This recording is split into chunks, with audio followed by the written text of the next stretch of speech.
oposição do Serra em relação à turma do Real era assim, o Serra é um neodesenvolvimentista, o Serra é um desenvolvimentista. O Serra foi do grupo da Conceição, eles querem desenvolvimentismo, do grupo do Beluso. Era essa associação que se fazia. Isso. Né? E o senhor, sempre identificado com o desenvolvimentismo, o senhor tem um livro que chama Novo Desenvolvimentismo, o senhor conseguiu ser um desenvolvimentista, continuar um desenvolvimentista no governo Fernando Henrique. E vamos ser claros, a turma do Real não é exatamente desenvolvimentista. Não, definitivamente não. Né? Acho que o André hoje, André Lara Rezende, tem uma posição divergente E boa. dessa turma, e boa, e brilhante. Porra, André, você tinha topado da entrevista, depois você destopou porque ele ficou doente, e aí você não topou nunca mais. Inventei, inclusive, o verbo destopar. Né? Ô, André, vamos fazer de novo? Então vamos. Primeiro eu quero saber como foi um pouco essa convivência. Alguém perguntava assim, Bresser, o que você acha disso? Não, deixa o Bresser cuidar da administração, ele não vai opinar nesse negócio. Né? Porque depois eu quero as suas opiniões, sim, eu quero discutir o desenvolvimentismo, quero discutir o novo desenvolvimentismo. Por que a palavra ficou satanizada? Eu vou explicar já as duas coisas. Então, primeiro a sua pergunta. Veja, eles não queriam saber de mim. Né? Eu acho que tinham medo de mim. Você sabe que eu já passei por isso também, mas é que eu sou muito vaidoso, eu não ligo. O senhor não é vaidoso, mas é muito inteligente. Eu também não dei bola. Quer dizer, tá bom, quer saber de mim, ótimo. Quem não nos quer, não nos merece, né? Então... E eu tive a oportunidade de, então, no Ministério da Administração Federal e Reforma do Estado, eu tive a oportunidade de fazer uma grande reforma do aparelho administrativo. Quer dizer, o que eu chamo a reforma gerencial do Estado de 1995. Quer dizer, e foi uma reforma muito interessante, que conseguiu, afinal, grandes apoios e vem sendo realizada até hoje. Né? Tem um número enorme de pessoas. Os meus trabalhos, livros, são livros obrigatórios hoje em todas as escolas de administração pública no Brasil inteiro. Né? Foi realmente uma coisa muito interessante, muito boa. Uma equipe ótima que eu formei lá dentro do... E o Fernando Henrique, quer dizer, me deu apoio. Não é? Então, é uma pessoa muito correta. Não é? Não foi um bom presidente no plano econômico. Ele foi neoliberal e foi um desastre. Nós já vamos falar sobre isso quando eu falar sobre o novo desenvolvimentismo. Então, mas no plano social, no plano de direitos humanos e no plano da democracia... Da construção institucional para a democracia, sim. Bom,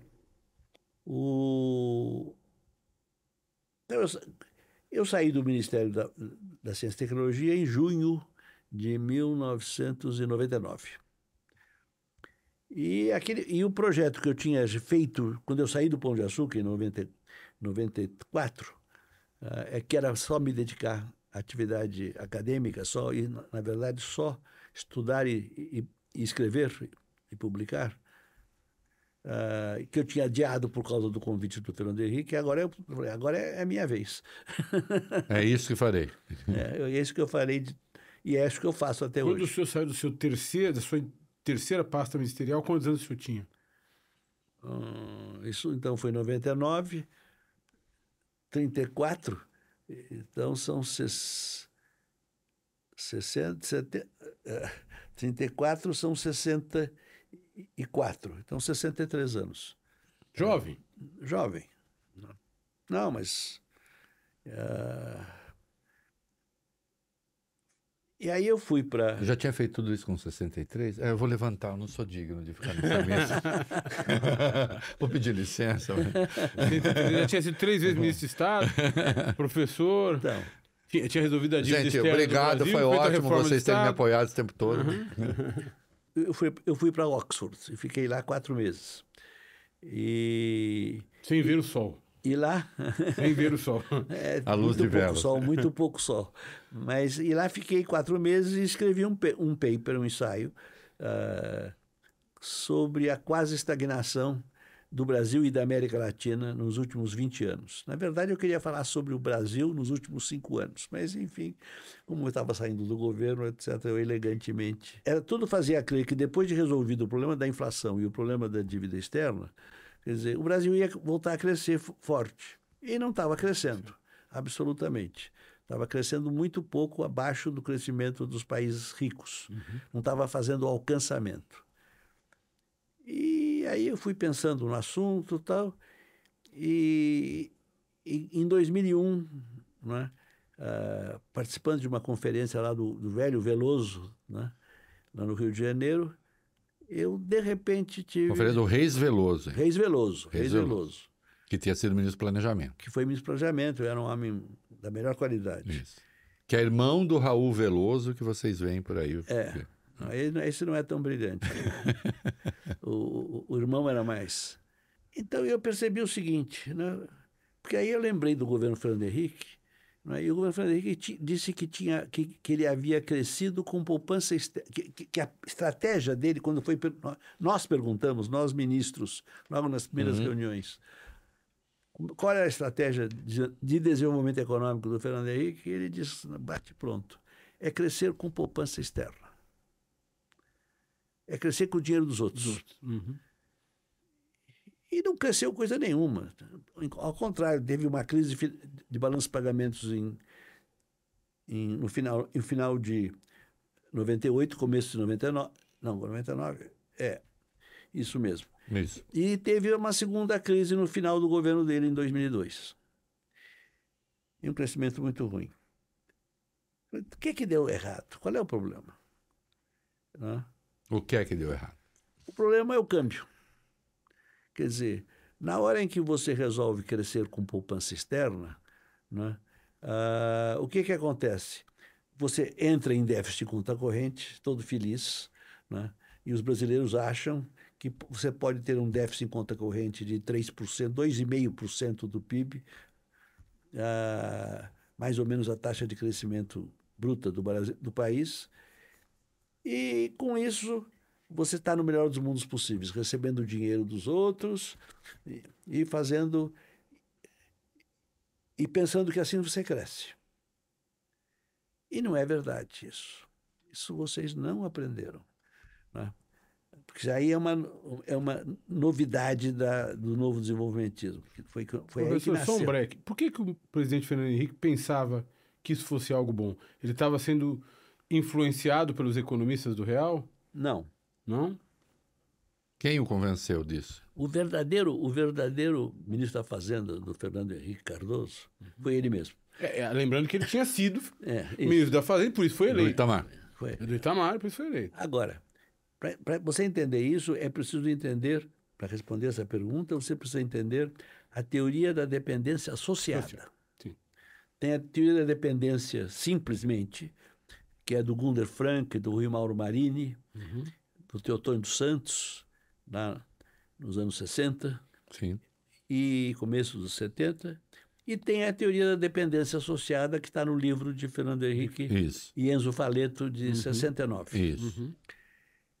E essa teoria, qual é a ideia dessa teoria? A teoria da dependência, as duas teorias, têm como comum uma ideia. Não tem, nem pode ter, nem nunca terá burguesia nacional. O que não é verdade. O Brasil teve burguesia nacional em vários momentos. Em outros, não.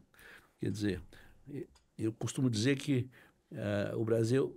A sociedade brasileira é nacional dependente, um oxímoro. Oxímoro é uma contradição absolutamente inelutável quando um termo é contraditório ao outro dentro de uma mesma unidade semântica, né? Isso. Então, mas ele estava absolutamente convencido disso, não é? Por outro lado, ele também estava convencido de que a ideia de que havia imperialismo e que o Norte, especialmente os Estados Unidos, se opunham à industrialização do Brasil era falsa.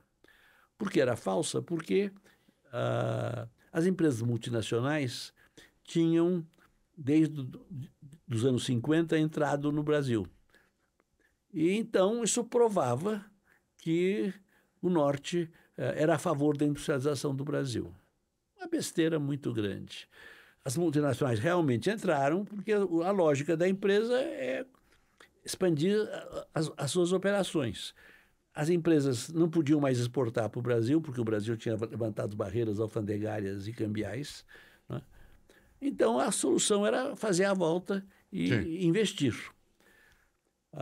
Agora, outra coisa é a posição do governo, que reflete a posição não só da classe dominante, mas também dos trabalhadores do país, lá do outro país, né?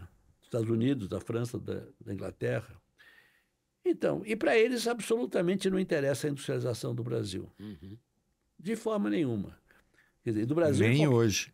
Nem hoje. Não, Muito menos hoje. muito menos hoje. Então, eles fazem tudo para evitar que isso aconteça. E eu vou mostrar como isso... Vou fazer uma piadinha. Eles fazerem tudo bem. O problema é quando a gente daqui faz a mesma coisa. O problema não é Mas eles fazer, não. é a gente deixar. É a gente deixar. Não perca o